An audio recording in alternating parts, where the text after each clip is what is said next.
আসসালামু আলাইকুম। Sports talk with আশিকে সকলকে স্বাগত জানাচ্ছি।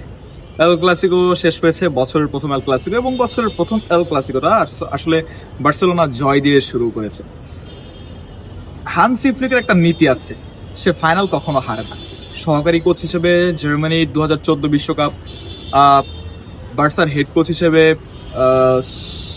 কোপা দেল রে, স্প্যানিশ সুপার কাপ তিনি জিতেছেন।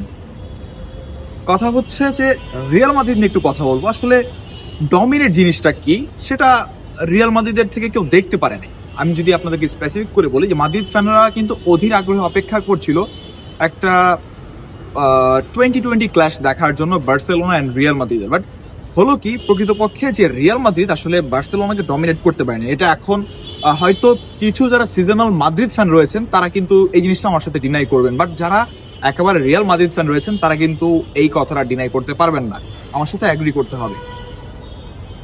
জাভি আলোনসোর কিছু সমস্যা রয়েছে। জাভি আলোনসো থাকাকালীন একটা এল ক্লাসিকো রিয়াল মাদ্রিদ জিতেছে এবং বাকি এল ক্লাসিকো গুলো হেরেছে। এখন আমার কথা হচ্ছে যে এমন একটা ক্রুশাল ম্যাচে, একটা স্প্যানিশ সুপার কাপের ফাইনালে আমি কেন এমবাপ্পেকে বসিয়ে রাখবো? ওয়াই? আমার হাতে এমবাপ্পের মতো একজন স্টার প্লেয়ার রয়েছেন, আমি কেন এমবাপ্পেকে বসিয়ে রাখবো? আমার তো কোনো দরকার নেই এমবাপ্পেকে বসিয়ে রাখার জন্য।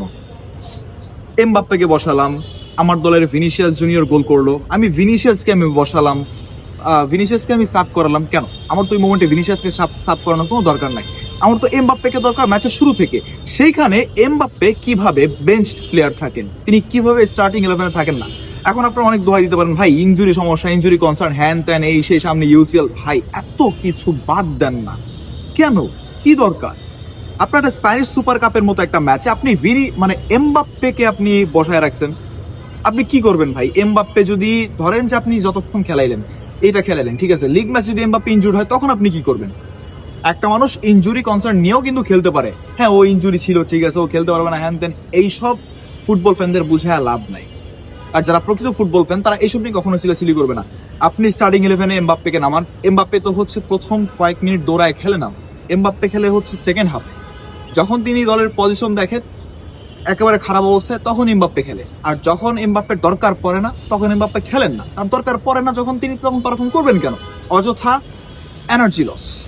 বাট একেবারে টোটালি একটা ওয়েস্টেড একটা জিনিস ছিল, ওয়েস্টেড একটা নাইট ছিল মাদ্রিদ ফ্যানদের জন্য। And well played also Barca.